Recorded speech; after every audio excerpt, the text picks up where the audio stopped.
අයිබෝවන් එල්ලොරුකුම් වණකම් නෙමතත් ඔබව පාඩමක් සමග හමුවීම සතුටක් එහෙමනම් බලන්න මීට පෙර මම ඔබට වීඩියෝ එකක් කරහා යොමු කරලා තිබුණා පාඩමක් සිංහල භාෂා හෝඩියේ තිබෙන ඇ අක්ෂරයට සහ ඈ අයන අක්ෂරයට සමාන අක්ෂර දෙමළ භාෂාවේ නැත එම අක්ෂර වලට සමාන උච්චාරණ දෙමළ භාෂාවේ තියෙනවා කියලා දාලා තියෙනවා. එහෙමනම් අපි අයන පිළිබඳව බලලා තියෙනවා.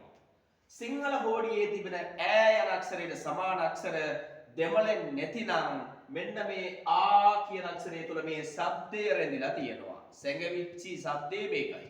එහෙමනම් ආ කියන අක්ෂරය තුල ඈ යන අක්ෂරයට සමාන ශබ්ද සැඟවිලා තියෙනවා. එහෙමනම් සැඟවිච්ච අක්ෂරය හඳුනාගන්නේ මෙහෙමයි. දෙමළ කොන්දේසි අනුව ըර් ըල් ըන් ըයි ըන් ըජ් ըජ් සිංහලෙන් පැහැදිලි කරලා තියෙනවා. මෙන්න මේ අක්ෂර හතක් තියෙනවා. මතක තියාගන්න සරලව තේරුම් ගන්න.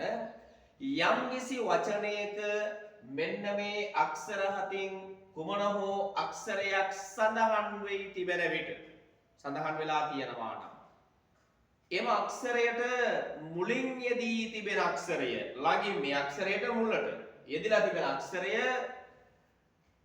දීර්ඝ ස්වර අක්ෂරය වන ආ කියන අක්ෂරයෙන් බැඳිච්ච ප්‍රාණඝාත අක්ෂරයක් නම් එහෙම කියන්නේ පා තා මා චා යන්නේ ආකාරයට යන දෙවන අක්ෂර පේලියනවා. එවිට ඔබ උච්චාරණය කළ යුත්තේ ආ කියන ශබ්දයෙන් නෙමෙයි. සමහර වචන තියෙනවා. හැබැයි කියන්න ඕන අනිවාර්යයෙන්ම පෑ කියලා කියන්න ඕන. පෑර් කියලා කියනවා එහෙම. පැහැදිලිද? එහෙමනම් කියන්නේ පාර් කියලා. පාර් යනු ක්‍රියා ප්‍රකෘතියක්, ක්‍රියා මූලයක්, බලන කියන දේ දෙනවා. තව එකක් තියෙනවා ලෝකයට කියනවා. world කියලා කියනවා.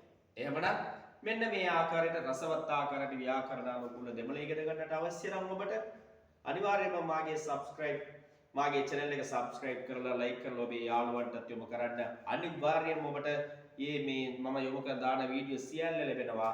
ඉගෙන ගන්න පුළුවන්, ඉදිරි අනාගතය හදා ගන්න පුළුවන්. ඔබ ඉදිරියේදී ජය ගන්නට සහ හොඳ උගත් දෙමළ භාෂා දන්නා පුද්ගලයෙක් බවට පත්වීමට මා සුබ පතනවා. ඔබට ආශිර්වාද කරනවා. සියලුම දෙනාට සුබ දවසක්.